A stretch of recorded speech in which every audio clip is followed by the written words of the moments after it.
Hi friends, అందరూ ఎలా ఉన్నారు? ఈరోజు మన టాపిక్ ఏంటంటే వారెన్ బఫెట్ స్టైల్లో ఇండియాలో ఏం స్టాక్స్ కొనొచ్చు అని. ఈ వీడియో ఆ, ఇప్పుడే ఎందుకు అంటే లాస్ట్ నైట్ యుఎస్లో బెర్క్షైర్ హ్యాథవే షేర్ హోల్డర్స్ మీటింగ్ జరిగింది. ఆ మీటింగ్ గురించి వరల్డ్ వైడ్ అందరూ బాగా ఇంట్రెస్ట్ చూపించారు. చాలామంది యుఎస్లో ఉండే వాళ్ళు కూడా అటెండ్ అయ్యి వారెన్ బఫెట్ ఏం చెప్తాడు అని చూశారు. ఆ, కొన్ని ముఖ్య విషయాలు దాంట్లో డిస్కస్ చేయడం జరిగింది. ఆ, వారెన్ బఫెట్ ముఖ్యంగా చెప్పింది ఏంటంటే బెర్క్షైర్ హ్యాథవేకి ప్రాఫిట్స్ టిమ్ కుక్ వల్ల వచ్చాయని. యాపిల్ సీఈఓ టిమ్ కుక్ ఉన్నాడు కదా, అతని వల్ల ఆ, వీళ్ళకి బాగా ప్రాఫిట్స్ వచ్చాయి, మాకంటే కూడా అతనే ఎక్కువ కష్టపడ్డాడు అని చెప్పాడు. ఎందుకని అలాగా అంటే బెర్క్షైర్ హ్యాథవేకి యాపిల్లో చాలా ఎక్కువ మొత్తంలో షేర్లు ఉన్నాయి. ఆ ఎక్కువ మొత్తంలో షేర్లు ఉండడం వల్ల టిమ్ కుక్ బాగా పర్ఫామ్ చేయడం వల్ల యాపిల్ షేర్లు బాగా పెరిగాయి. అందువల్ల ఆ, వాటి వాల్యూ బాగా పెరిగి వీళ్ళకి మంచి ప్రాఫిట్స్ వచ్చాయి అన్నాడు. అదేవిధంగా ఇంకా ఏమేమి డిస్కస్ చేశారంటే వాళ్ళు యుఎస్ మార్కెట్స్ బాగానే ఉన్నాయి, మనం ఎక్కువగా ఆ, దాని గురించి ఆందోళన చెందాల్సిన పని లేదు అని కూడా అన్నాడు. తర్వాత సిఈఓ నుంచి దిగిపోతున్నాను, గ్రెగ్ గేబుల్ని బెర్క్షైర్ హ్యాథవే సిఈఓగా అపాయింట్ చేసే అవకాశం ఉంది అని కూడా చెప్పాడు. తర్వాత వాళ్ళ దగ్గర చాలా క్యాష్ ఉంది, ఎప్పుడైనా మార్కెట్ పడిపోతే మళ్ళీ షేర్లు కొనడానికి దాదాపుగా $10 బిలియన్ ఉన్నాయి వాళ్ళ దగ్గర క్యాష్ అన్నాడు. క్యాష్ ఈజ్ ద కింగ్ కదా, క్యాష్ ఎక్కువ ఉంటే మన మార్కెట్లు బాగా పడిపోతే మంచి షేర్లు కొనొచ్చు.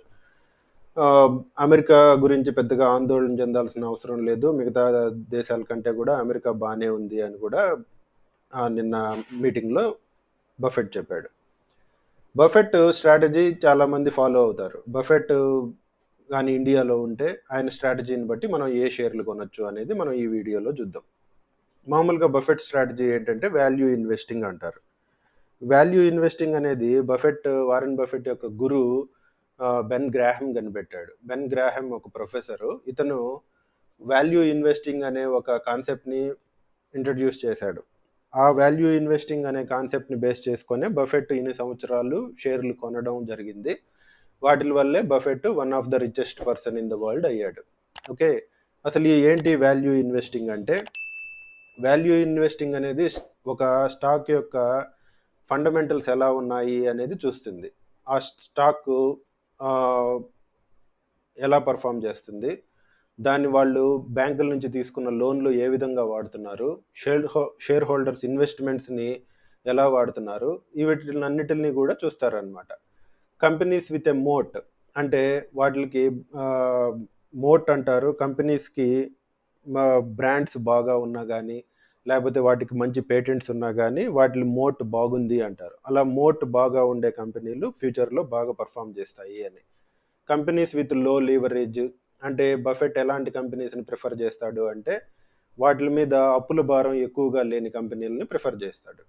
తర్వాత high return on equity, investors invest చేసిన దానికి షేర్ హోల్డర్స్ మనీకి ఎంత రిటర్న్స్ వస్తున్నాయి అనేది కూడా ఒక కంపెనీ యొక్క ఫండమెంటల్స్ని చూసినప్పుడు మనం చూడాల్సి ఉంటుంది. వాటి కన్సిస్టెంట్ ప్రాఫిటబిలిటీ ఎలా ఉంది, companies year on year, quarter on quarter ఎలా రిటర్న్స్ ఇస్తున్నాయి, వాటి గ్రోత్ ఎలా ఉంది, ప్రమోటర్స్ ప్యాటర్న్ ఎలా ఉంది, ప్రమోటర్స్ ఎంత ఇంట్రెస్ట్ చూపిస్తున్నారు, ఇవన్నీ కూడా మనం వాల్యూ ఇన్వెస్టింగ్లో చూడాల్సి ఉంటుంది. ఈ కాన్సెప్ట్ని బేస్ చేసుకొని బఫెట్ చాలా కంపెనీల్లో ఇన్వెస్ట్ చేయడం జరిగింది, యాపిల్, కోకోకోలా లాంటి కంపెనీల్లో. ఇదే విధంగా మనం అదే కాన్సెప్ట్ని ఇండియాలో ఉండే స్టాక్స్కి అప్లై చేస్తే మనం ఏ స్టాక్స్లో ఇన్వెస్ట్ చేయొచ్చు అనే దాన్ని మార్కెట్ స్మిత్ అనే కంపెనీ రీసెర్చ్ చేసి కొన్ని స్టాక్స్ని సజెస్ట్ చేసింది. ఆ స్టాక్స్ ఏంటంటే గాడ్ఫ్రే ఫిలిప్స్, ఇది ఒక టొబాకో మ్యానుఫ్యాక్చరింగ్ కంపెనీ. మాల్బరో సిగరెట్స్ని తయారు చేస్తారు. దాని కరెంట్ మార్కెట్ ప్రైస్ 8385 ఉంది. ఇరాన్ వైటీడీ రిటర్న్స్ 66% ఉంది, గుడ్ రిటర్న్స్. ఈ ఇయర్లో జనవరి నుంచే 66% పెరిగింది. బాలు ఫోర్జ్ ఇండస్ట్రీస్ ఈ మధ్య బాగా పాపులర్ అయిన స్టాక్.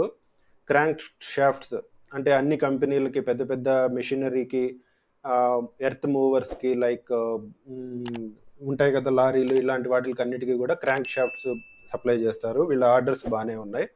కరెంట్ సిఎంపి 536 ఉంది.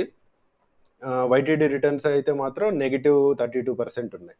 About India pharmaceutical company, Cipla, Neuland Laboratories, Caplin Point Laboratories, ఇవన్నీ కూడా బయోటెక్నాలజీ ఫార్మాస్యూటికల్ కంపెనీస్. తర్వాత నాట్కో ఫార్మా కంపెనీ, పాలీ మెడిక్యూర్, వీళ్ళు మెడికల్ డివైసెస్ తయారు చేస్తుంటారు. ఆపరేషన్ థియేటర్లో కావాల్సిన వస్తువులు, బెడ్లు, తర్వాత సిరంజ్లు, ఐవి ఇవ్వడానికి కావాల్సిన సూదులు, ఇలాంటివన్నీ తయారు చేస్తారు. పాలీ మెడిక్యూర్, జెన్సర్ టెక్నాలజీస్, ఇది ఒక software company. KNR Constructions, Hyderabad based construction company. Chamanlal Setia Exports, basmati rice, other rice export చేస్తూ ఉంటారు. Kansai Nerolac Paints, paint company. Shilchar Technologies, transformers manufacture చేస్తూ ఉంటారు. కాబట్టి ఈ కంపెనీలని ఈ మార్కెట్ స్మిత్ అనే వాళ్ళు సజెస్ట్ చేశారనమాట. ఈ కంపెనీలు బఫెట్ యొక్క స్ట్రాటజీని ఫాలో అవుతున్నాయి. ఈ కంపెనీల్లో ఇన్వెస్ట్ చేస్తే బఫెట్ లాగే బాగా రిచ్ అయ్యే అవకాశం ఉంది. ఈ కంపెనీల షేర్లు కూడా ఫ్యూచర్లో బాగా పెరుగుతాయి. ఇవి వాల్యూ ఇన్వెస్టింగ్ రూల్స్ని ఫాలో అవుతున్నాయి అని వాళ్ళు చెప్పారనమాట. ఇవేమి నా రికమెండేషన్స్ కాదు, మార్కెట్ స్మిత్ వాళ్ళ రికమెండేషన్స్.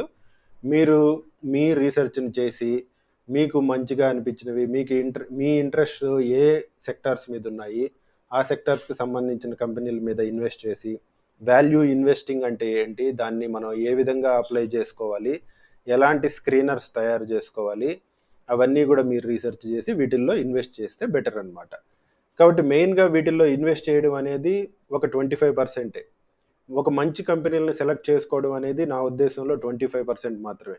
మిగతా 75% పేషెంట్గా ఉండడం. ఆ కంపెనీలు మనం సెలెక్ట్ చేసుకున్న వెంటనే పెరిగిపోతూ ఉండవు కదా, కొన్ని రోజులు టైం పట్టొచ్చు, వాళ్ళు సర్దుకోవచ్చు, వాళ్ళ డెట్ని అంతా కూడా కన్సాలిడేట్ చేసుకుంటూ ఉండొచ్చు, ఆ డెట్ని తగ్గించుకుంటూ ఉండే అవకాశం ఉంది, అప్పుల్ని బ్యాంకులకి రీపే చేస్తూ ఉండొచ్చు. ఆ తర్వాత వాళ్ళ ప్రాఫిట్స్ బాగా పెరిగి పెద్ద కంపెనీలుగా తయారయ్యి మనకి మంచి ప్రాఫిట్స్ ఇస్తాయి. కాబట్టి వారెన్ బఫెట్ చెప్పేది ఏంటంటే, stock market is design to transfer money from the active to the patient. యాక్టివ్గా ఉండేవాళ్ళు అంటే కొంతమంది రోజు ఏదో ఒక టిప్స్ ఫాలో అయ్యి షేర్లు కొనడం అమ్మడం చేస్తూ ఉంటారు. ఏదో ఒక టిప్ ఎవరో ఒకరు చెప్తారు, ఈ షేర్ బాగా పెరుగుతుంది అని, దాంట్లో ఇన్వెస్ట్ చేసి ఒక 2 రోజులు చూసి మళ్ళీ వదిలేసి మళ్ళీ ఇంకొక టిప్ ఫాలో అవుతూ ఉంటారు. అసలు ఆ వచ్చిన ప్రాఫిట్తో ఏం చేయాలని మనం ఏమైనా కొనడానికి వీలవుతుందా? కాదు కదా. మనం ఇన్వెస్ట్ చేసేది ఎందుకంటే లాంగ్ టర్మ్ ఇన్వెస్ట్మెంట్ కోసం, మంచి రిటర్న్స్ వస్తాయి అని. కాబట్టి వారెన్ బఫెట్ని ఫాలో అవ్వాలి అనుకుంటే పేషెంట్గా ఉండడం కూడా అలవాటు చేసుకోవాలి. లాంగ్ టర్మ్లో మనకి మంచి ప్రాఫిట్స్ వచ్చే స్టాక్స్ని సెలెక్ట్ చేసుకొని ఫండమెంటల్గా స్ట్రాంగ్గా ఉండే స్టాక్స్ని వాటిల్లో ఇన్వెస్ట్ చేస్తూ పోతూ ఉంటే మ్యూచువల్ ఫండ్స్ అయినా కానీ షేర్లు అయినా కానీ లాంగ్ టర్మ్లో మంచి రిటర్న్స్ వచ్చే అవకాశం ఉంది. కాబట్టి ఓపికతో ఉండండి, మంచి రిటర్న్స్ వస్తాయి. ఓకే, కాబట్టి మీరు కూడా రీసెర్చ్ చేసి మంచి కంపెనీల్లో ఇన్వెస్ట్ చేసి బాగా వెల్త్ని జనరేట్ చేసుకోవచ్చు. ఓకే, మీకు ఈ వీడియో నచ్చినట్లయితే లైక్ చేయండి, షేర్ చేయండి, సబ్స్క్రైబ్ చేయండి, అందరితో డిస్కస్ చేయండి. తర్వాత మీకు ఏమైనా డౌట్లు ఉంటే కామెంట్ పెట్టండి, మనం డిస్కస్ చేద్దాం. Okay, thank you.